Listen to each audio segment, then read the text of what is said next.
This podcast is sponsored by thevalleygivesback.org.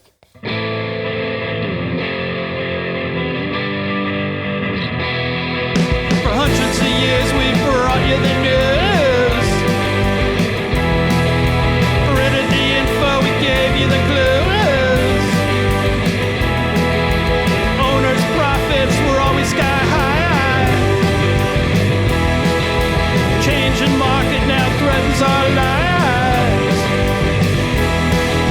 Post-literation, critical reading, dumbed down nation, signs have been breeding. TV sucking ideas from our head. Public discourse just about dead. We'll ride the dinosaur. Yeah, ride the dinosaur.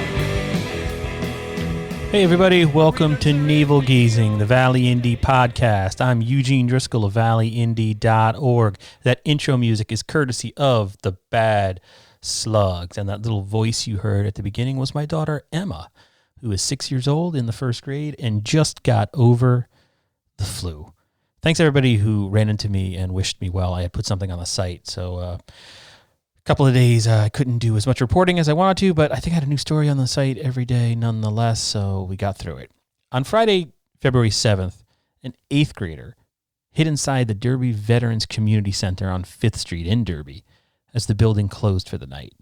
In this episode, you'll learn what the young man was up to for about 3 hours after the building closed. I'll also go over the most read stories of the week on valleyindie.org, and I'll go over the surprisingly controversial formation of a charter revision commission in the city of Derby. It is a Derby-centric episode.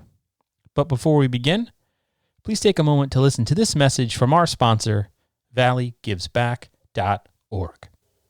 Name a Valley nonprofit in your estate plan and create a legacy that tells future generations what mattered to you. With a planned gift, you have the power to impact the Valley forever without affecting your current lifestyle. Your actions will inspire others to make a difference in their own way. Remember the Valley.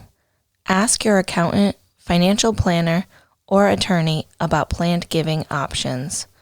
Plan now, give later, impact tomorrow.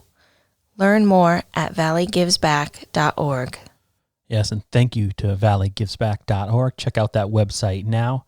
Before I get into what transpired at the Derby Community Center a week or two ago, there's some big news potentially coming out of Derby this upcoming Tuesday. For your information, the Derby Planning and Zoning Commission could make a decision on whether to allow a business person or company to build 215 market rate apartments and about 8,500 square feet of commercial space at 23 Factory Street in Derby within the downtown redevelopment zone. That meeting is scheduled for 7 p.m. this Tuesday, and here is a clip of Derby Economic Development Liaison Carmen DeCenzo talking about what's coming up. This coming Tuesday evening, we're going to have the planning and zoning meeting, and hoping that the project west of Factory Street will be approved, and we're going to finally we'll get something positive going downtown. So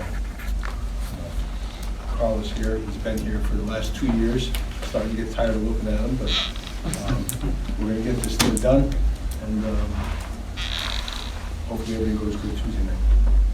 So again, that was Carmen DeCenzo talking about a meeting coming up this Tuesday. That meeting starts at 7 p.m. in Derby City Hall. Derby Planning and Zoning. I apologize for the low quality of that audio, but I was recording on my iPhone from about 10 feet away, and that's that. So the Derby Board of Aldermen, Alderwomen met last Thursday. During that meeting, Andrew Coda, chairman of the Derby Parks and Recreation Commission, went over an incident that happened the week before at the city's community center.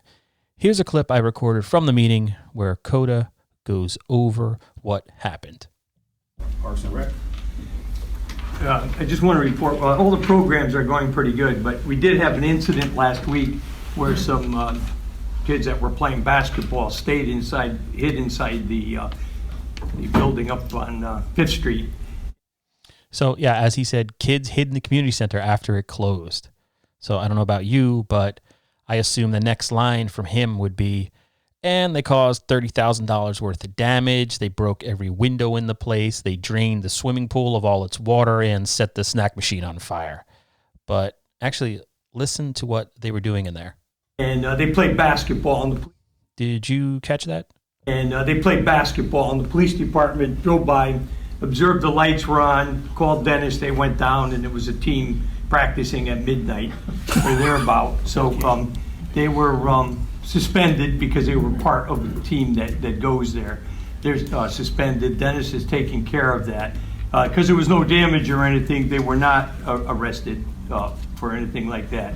But they have been told that they cannot come back on the property until they're allowed to come back. So Dennis, is going to be up to him what time period that will be, in case anybody heard about that particular incident.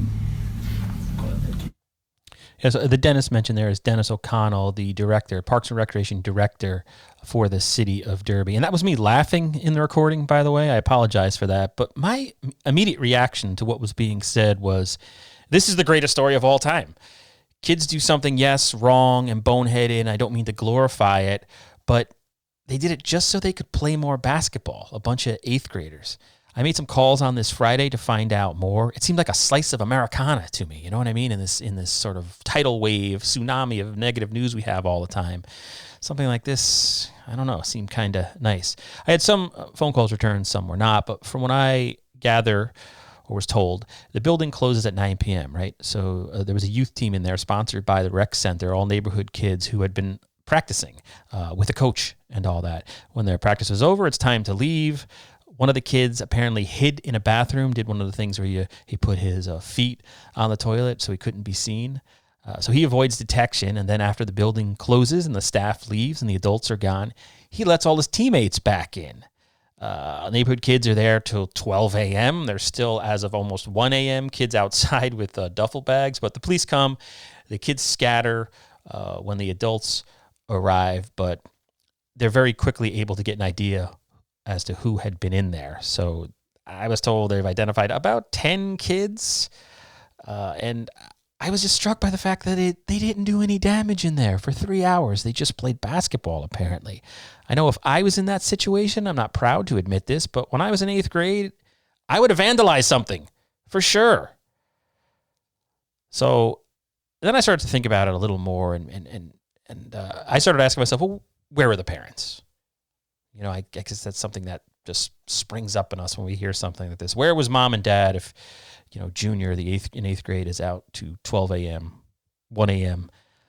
At night? But, you know, then again, it's like, it's hard to be a parent, man, especially when you don't make a lot of money. I have a 1st grader and a 4th grader, and my kid, as I'm recording this, is outside riding on the sidewalk on his bicycle on Hawthorne Avenue without a helmet on by himself. I'm trying to give him some level of independence. You know, he stays up late playing Xbox.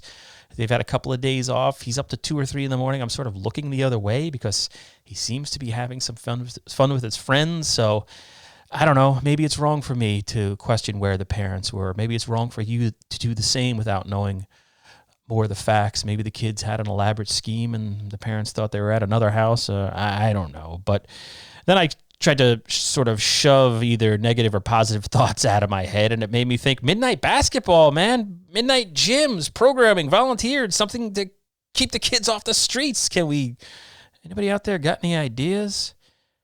So I Googled midnight basketball, kids off streets, and first thing that pops up is something from Wikipedia, and I'll read some of it now.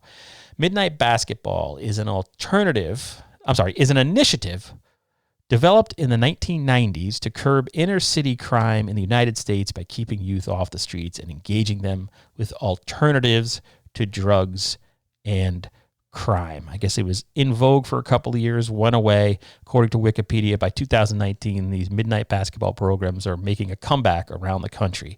There was a 2006 study covering the years 1990 to 1994, looking at some of these programs, and it concluded property crime rates fell more rapidly in cities that were early adopters of the original midnight basketball. So what I'm leaving out, though, is they also said there was a whole other host of mitigating factors. An article from Texas, according to Wikipedia, stated that the program has cut crime in one Fort Worth neighborhood 89% on nights when games are held. So anyway, that's just food for thought. There's that. I thought it was something interesting that transpired, information relayed at the Derby Board of Alderwomen meeting last week. All right, so most read stories. I'm recording this on Sunday afternoon, February 16th, 2020. Yes, this is what I'm doing on a Sunday. Here are the stories you read the most last week on valleyindy.org. Number 5, Ansonia hopes to save money on street signs. Number 4, 2 people dead after car crash in Shelton.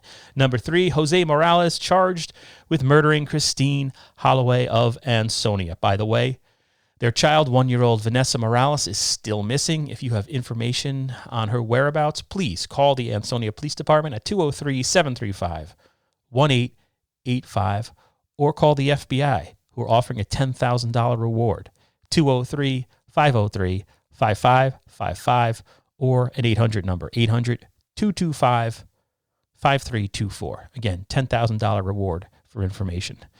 Second most read story of last week on valleyindy.org, suspected car thief caught in Seymour. That's a guy apparently who stole a police cruiser out of Waterbury, drove into Seymour and crashed at the Rotary. Number 1, most read story last week, valleyindy.org. Alderman, enough with the big rigs parking on Ansonia's streets. Yes, people read the heck out of that story. That was Alderman Dan King saying that there's too many tractor trailers on Ansonia streets. And he was talking about, I'd reached out to him for a little more information, but he wasn't just talking about like a trucker who has employment and comes and parks overnight and goes out to work or something like that. He was talking about, or he was including businesses. I guess there are some businesses in Ansonia that use big trucks and they're using city streets as parking lots. Anyway, yeah, I was surprised. A lot of people read that story. So Ansonia, your news is my news. Small news, no such thing. Finally, Derby formed a charter revision commission at last Thursday's Board of Aldermen meeting. The commission may suggest changes to Derby's blueprint for how the government is structured. Should the mayor's position become a 4-year term instead of 2? Should it be a full-time job instead of part-time? If it's full-time, should the salary be bumped up? Those are the type of things this commission, now formed, could consider. Democratic Town Committee recommended Walt Mayhew, currently the city's treasurer, be appointed to this charter revision commission. Alderwoman Barbara DeGennaro voted against Mayhew's appointment, as did Republicans Charles Sampson and Jim DiMartino. Rest of the board voted yes to appoint Mayhew, which gave him enough votes to get on. Here is some audio from that first vote, by the way. Again, it's recorded on an iPhone, so you may have to snuggle up to your screen. And also, you should be wearing, this is a podcast, you should have headphones on, okay? If you don't, that's your fault. Kidding, folks. Walter Mayhew, is he a Democrat? Yes.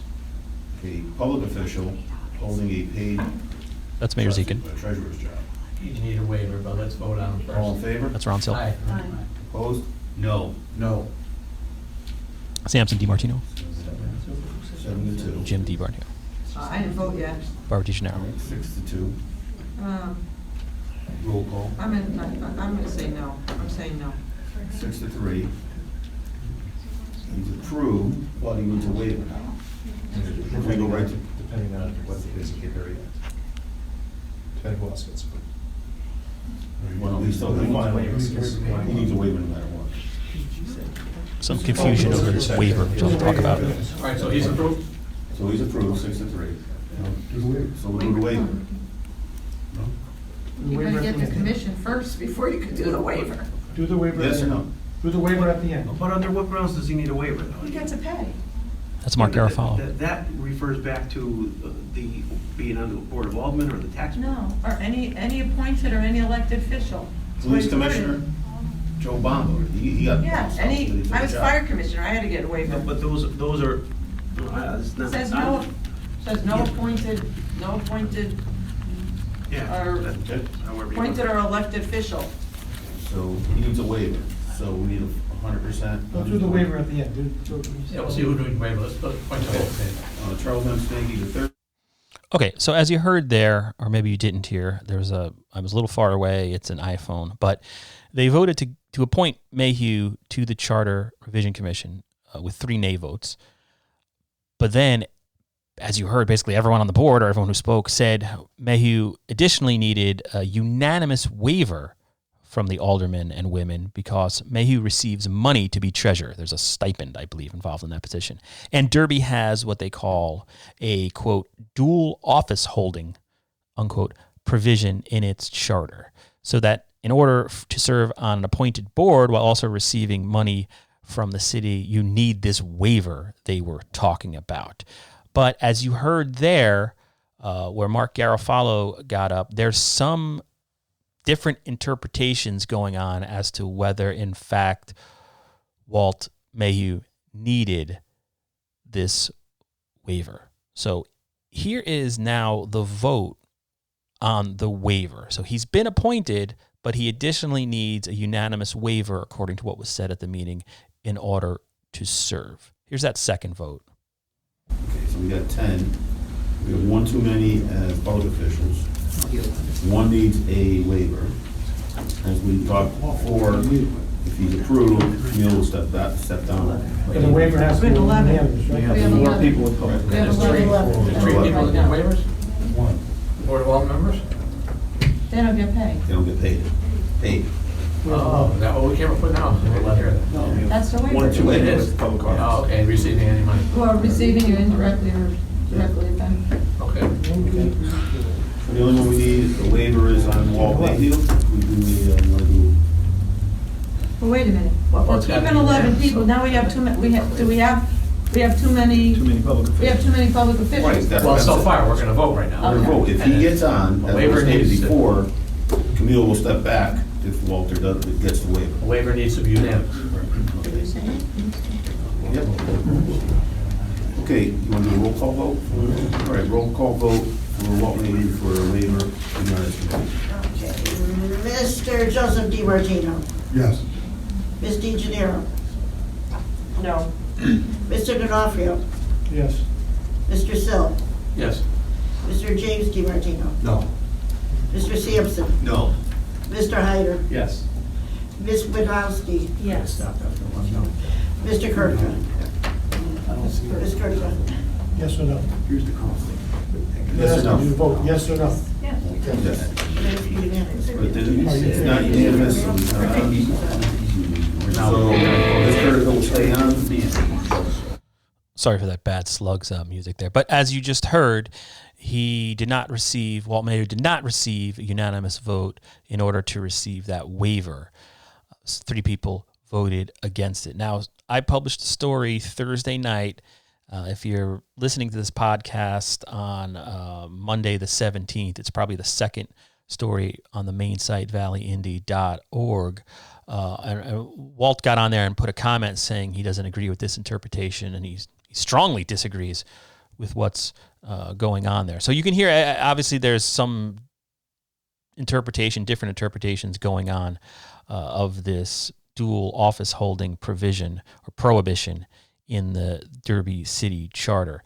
I guess I'll just close by reading the Derby Charter. So gather around the campfire, kids. I know you will all love hearing this, but it's section 14, dual office holding, etc., effective the first Saturday of December. All right, no officer of said city shall be at the same time a member of the Board of Aldermen, neither the mayor, street commissioner, director of public works, police commissioners, fire commissioner, nor any other officer of said city, either elected, appointed, including members of the Board of Aldermen, members of the Board of Apportionment and Taxation, members of the Finance Committee, and members of the Board of Education shall directly or indirectly furnish any materials to said city to be directly or indirectly employed to do any work for said city except his or her official duty.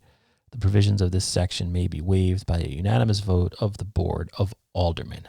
So the Charter Revision Commission that just formed, Derby tried to toss this rule out in 2016, but the public rejected it. They could, I guess, try to rewrite it to make it clearer, because there are a bunch of different interpretations going on, I think. Or actually, that's not me thinking, that's factual.